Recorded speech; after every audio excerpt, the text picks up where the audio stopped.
Movie की शुरुआत में एक सुनसान जंगल के बीच जो अपनी जान बचाने के लिए दौड़ रहा होता है। पीछे एक अजीब सा साया उसका पीछा कर रहा है जो अचानक गिर जाता है और तभी वो साया सामने आता है, एक वैम्पायर जो फौरन उसका खून चूसना शुरू कर देता है। लेकिन उसी पल सूरज निकल आया और वैम्पायर जलकर राख में बदल गया। लेकिन जो का हाथ भी धूप के एक्सपोजर से जलने लगा। इसका मतलब अब वो भी वैम्पायर बन चुका था। वो धीरे धीरे पेड़ों के साए में छिपते हुए चलने लगा ताकि धूप से बचा सके।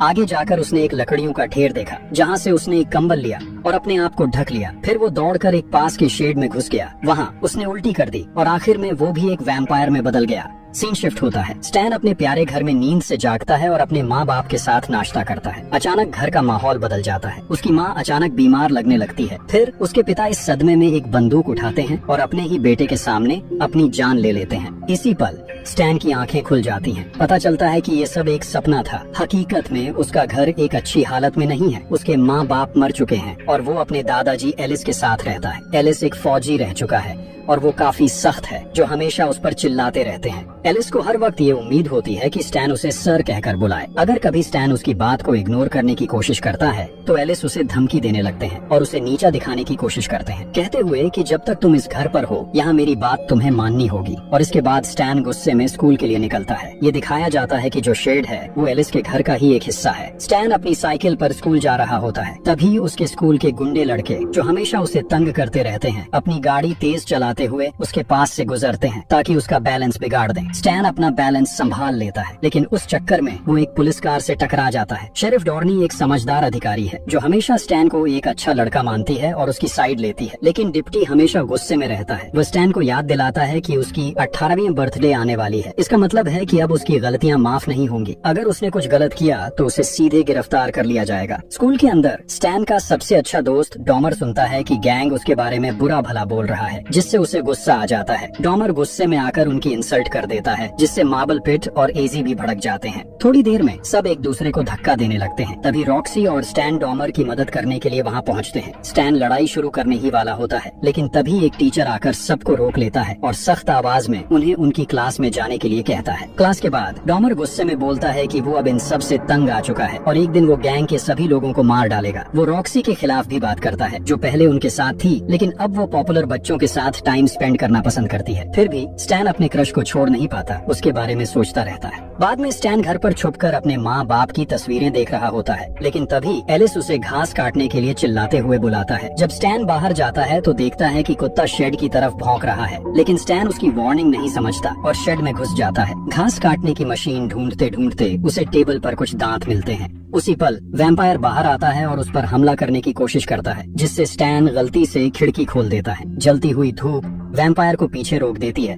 और स्टैन शेड से बाहर भाग जाता है। स्टैन सोचता है कि कोई पागल साइको उसके शेड में छुपा हुआ है। स्टैन उसे चिल्लाते हुए बाहर आने के लिए कहता है और जब कोई जवाब नहीं मिलता तो वह कुत्ते को उसके पीछे भेज देता है। जैसे ही कुत्ता अंदर जाता है उसकी चीखने की आवाज आती है और उसका सर शेड से बाहर फेंक दिया जाता है। इसे देख स्टैन इतना डर जाता है कि वो सीधा घर के अंदर भागता है एक हथियार लेने के लिए। तभी एलिस आता है और उसे डांटने लगता है। स्टैन अपने कुत्ते और उस पागल के बारे में बताता है लेकिन एलिस को स्टैन की बातों पर यकीन नहीं होता। वो खुद जाकर देखने का फैसला करता है। स्टैन एलिस को समझाने की कोशिश करता है कि हमें पुलिस को बुलाना चाहिए लेकिन एलिस नहीं सुनता। जब वो बाहर जाता है और अपने कुत्ते को मरा हुआ देखता है तो उसका दिल टूट जाता है। गुस्से में वो अपनी लाठी स्टैन को देता है और खुद एक लकड़ी का डंडा उठाकर शेड में घुस जाता है। कुछ देर तक बस सन्नाटा छाया रहता है। फिर एलिस शेड के अंदर से चिल्लाता है कि वहाँ कोई नहीं है, बस उसके कुत्ते की लाश है। लेकिन अचानक उसकी चीखें गूंज उठती हैं। वही अजीब और डरावनी आवाजें फिर से सुनाई देती हैं। इसके बाद आवाजें एकदम से बंद हो जाती हैं और एलिस गंभीर चोट के साथ दरवाजे से बाहर गिरता है। स्टैन अपने दादाजी की मदद करने की कोशिश करता है लेकिन तभी वैम्पायर एलिस को खींचकर वापस शेड के अंदर ले जाता है और दरवाजा बंद करके उसे खत्म कर देता है। स्टैन बुरी तरह से डर जाता है। वो तुरंत शेड का दरवाजा एक डॉग चेन से लॉक कर देता है लेकिन एलिस का खून दरवाजे के नीचे से बहता हुआ बाहर आता है। खौफ और सदमे में स्टैन भागते हुए घर जाता है और एलिस की रखी हुई बियर उठाकर पीने लगता है जो उसने पहले कभी नहीं पी थी। स्टैन पुलिस को फोन करने की सोचता है लेकिन उसे याद आता है कि वो पहले से ही प्रोबेशन पर है और यह सब उसके ऊपर आ सकता है। डर के मारे वो फोन छोड़ देता है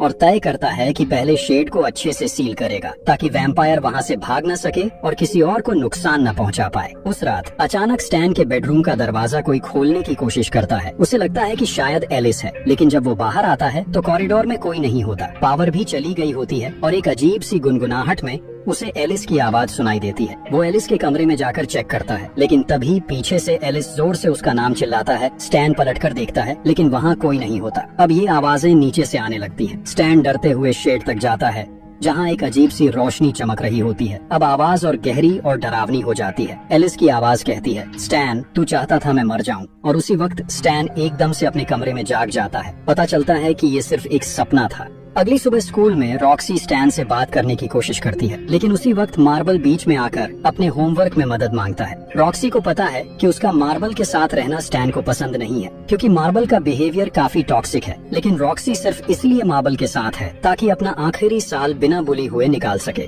स्टैन को लगता है कि ये फैसले सिर्फ हाई स्कूल तक नहीं रुकते, बल्कि ये पूरी जिंदगी तक उनका पीछा करते हैं। उसके मन में बहुत कुछ चल रहा है और वो एलिस के साथ जो भी हुआ उसके बारे में कन्फेस करने का सोचता है।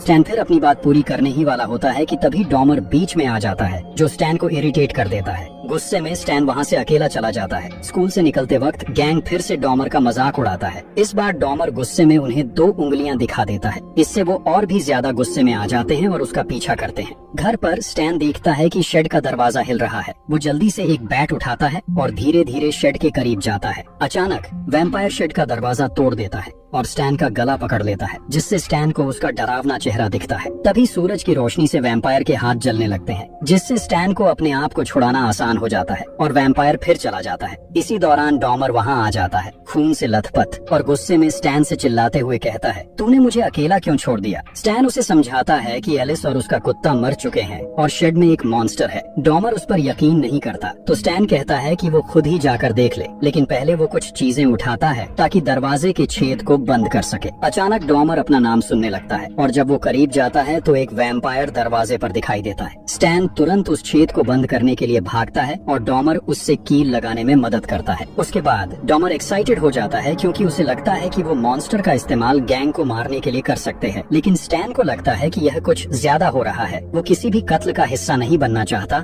और न ही डॉमर को ऐसा करने देगा।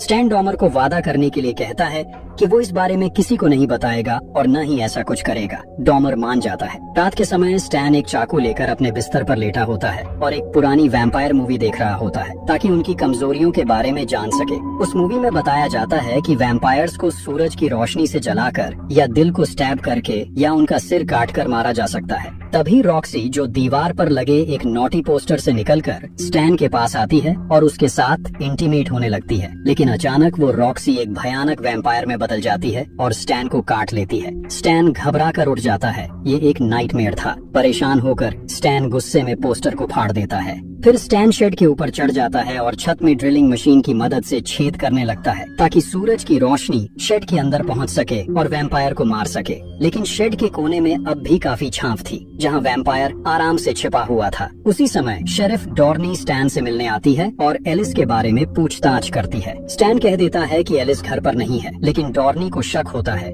क्योंकि एलिस की कार बाहर खड़ी होती है। स्टैन यह दावा करता है कि उसे नहीं पता एलिस कहाँ गया और इसे उनकी शराब पीने की आदत पर डाल देता है। शेरिफ डॉर्नी फिर उसे बताती है कि ऊपर की ओर रहने वाले एक परिवार के सारे खरगोश मारे गए हैं और जब उस परिवार के आदमी ने चोर को पकड़ने की कोशिश की तो वो खुद भी गायब हो गया। जब डॉर्नी उस आदमी की तस्वीर दिखाती है तो स्टैन पहचान जाता है कि ये जो ही है, लेकिन झूठ बोलते हुए कहता है कि वो इस आदमी को पहली बार देख रहा है। डॉर्नी को शक होता है और वो जोर देती है कि स्टैन को वो स्कूल छोड़ देगी। जब तक स्टैन तैयार हो रहा होता है, डॉर्नी एलिस की लाठी जमीन पर पड़ी हुई देख लेती है। स्कूल में रॉक्सी स्टैन के जख्मों को लेकर चिंतित होती है, लेकिन उनका ये मोमेंट फिर से एक गंदा सेक्सिस्ट कमेंट सुनकर बर्बाद हो जाता है, जो मार्बल बोल रहा होता है। स्टैन रॉक्सी की तरफ से उससे जवाब देता है, पर मार्बल रॉक्सी के खिलाफ घटिया बातें करने लगता है।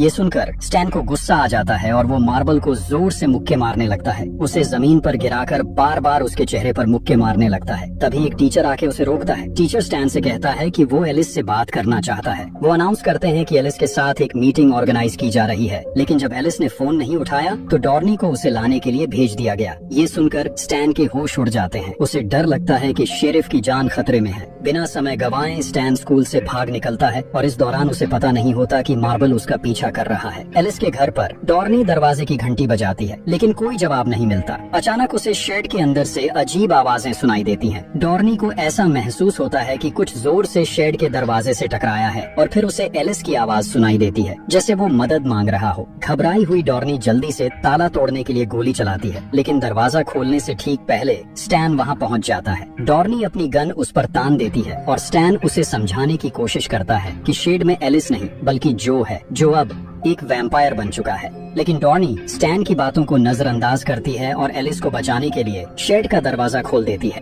दरवाजा खुलते ही जो तुरंत डॉर्नी पर हमला कर देता है। वो उसकी गर्दन में काट लेता है और फिर उसका हाथ तोड़कर उसे शेड के अंदर खींच लेता है ताकि अपनी भूख मिटा सके। इसी दौरान मार्बल अचानक वहाँ आ जाता है और स्टैन पर हमला कर देता है। तभी एक गोली चलने की आवाज सुनकर मार्बल रुक जाता है। उसके हाथ एकदम से थम जाते हैं। तभी डॉमर डॉर्नी की बंदूक उठाता है और एक और गोली चलाकर मार्बल को रुकने पर मजबूर कर देता है। स्टैन उसे शांत करने की कोशिश करता है, लेकिन डॉमर कायम रहता है और मार्बल को शेड के अंदर जाने के लिए कहता है। स्टैन बार बार डॉमर को रोकने की कोशिश करता है, लेकिन उसका कोई असर नहीं होता। मार्बल शेड के पास धीरे धीरे चलता है, लेकिन जैसे ही वो डॉर्नी का हाथ जमीन पर देखता है, उसका चेहरा सफेद पड़ जाता है। मार्बल डर के मारे कांपने लगता है और स्कूल में की गई हर गलती के लिए माफी मांगने लगता है। लेकिन डॉमर अपनी जिद पर कायम रहता है और उसे शेड के अंदर भेज देता है। कुछ देर बाद अंदर से मार्बल की चीखें सुनाई देने लगती हैं और वो दर्दनाक आवाजें इस बात की गवाही देती हैं कि अब उसका अंत हो गया है। गुस्से में स्टैन डॉमर से गन छीनने के लिए लड़ता है और उसे रोकने के लिए चीखता है, लेकिन तभी मार्बल की एक और चीख उसकी ध्यान बटा देती है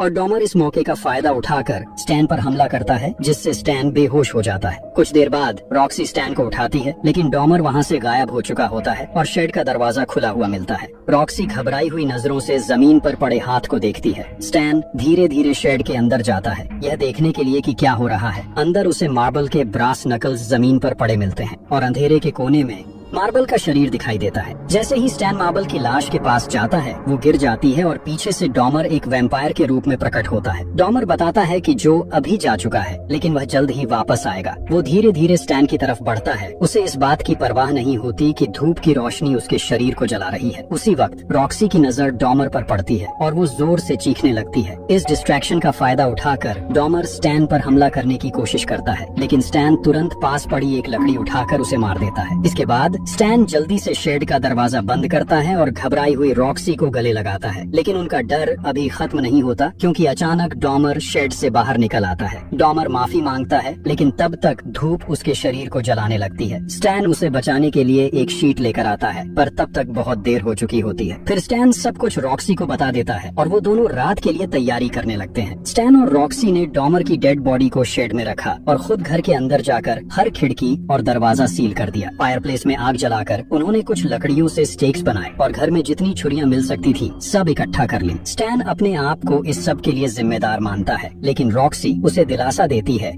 जैसे ही रात होती है, पता चलता है कि जो जंगल की मिट्टी के नीचे छुपा था और अब वो वापस आ रहा है। उस वक्त घर के दरवाजे पर पिट और एजी दस्तक देते हैं और गुस्से से मार्बल के बारे में पूछते हैं। रॉक्सी और स्टैन उन्हें वापस जाने के लिए कहते हैं, लेकिन एजी को कुछ अजीब सा महसूस होता है जब एक परछाई में एक शख्स दिखाई देता है। एजी डर के मारे पिट को वार्न करने की कोशिश करता है, लेकिन पिट अपनी बात पर अड़ा रहता है और बहस करता रहता है। अचानक एक हाथ ऊपर से आता है और एजी को छत पर खींच लेता है। उसका खून गिरते हुए नजर आता है। जब ये सब हो रहा होता है, तब पिट को असली हालत समझ में आती है। स्टैन और रॉक्सी के पास कोई दूसरा रास्ता नहीं होता, तो वो पिट को अंदर आने देते हैं। उसी वक्त जो पावर बॉक्स को तोड़ देता है और पूरे घर में अंधेरा छा जाता है। स्टैन को लगता है कि वो अब सेफ है, क्योंकि उन्होंने सभी दरवाजे और खिड़कियां सील कर दी हैं। लेकिन तभी उन्हें याद आता है कि उन्होंने छत वाली खिड़की को लॉक नहीं किया है। उसी वक्त ऊपर से अजीब सी आवाजें सुनाई देने लगती हैं, जो अब छत से घर में घुसने की कोशिश कर रहा है। स्टैन और रॉक्सी डिसाइड करते हैं कि उन्हें ऊपर जाकर चेक करना चाहिए, इसलिए वो स्प्लिट करते हैं ताकि हर कोई अलग अलग कमरों में जाकर देख सके। स्टैन को किसी कमरे में कोई नहीं मिलता, लेकिन उसे अपने दादा एलिस की बंदूक मिल जाती है।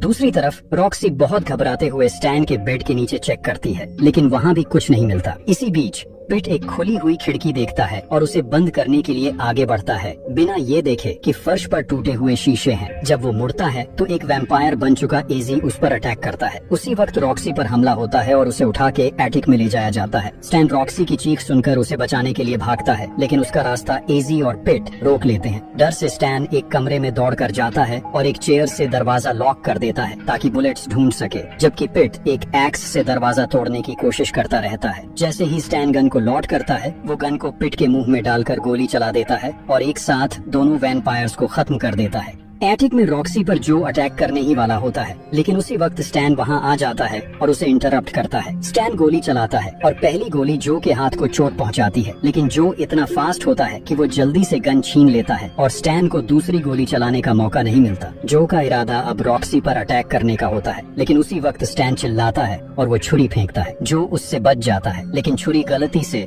रॉक्सी के कंधे पर लग जाती है। फिर जो दोबारा स्टैन का गला घोंटने की कोशिश करता है, लेकिन अब रॉक्सी को एक्स मिल जाती है और वो एक ही वार से जो का सर काट देती है। अब सब कुछ खत्म हो चुका होता है। स्टैन और रॉक्सी सभी लाशें शेड में डालते हैं और आग लगा देते हैं। सुबह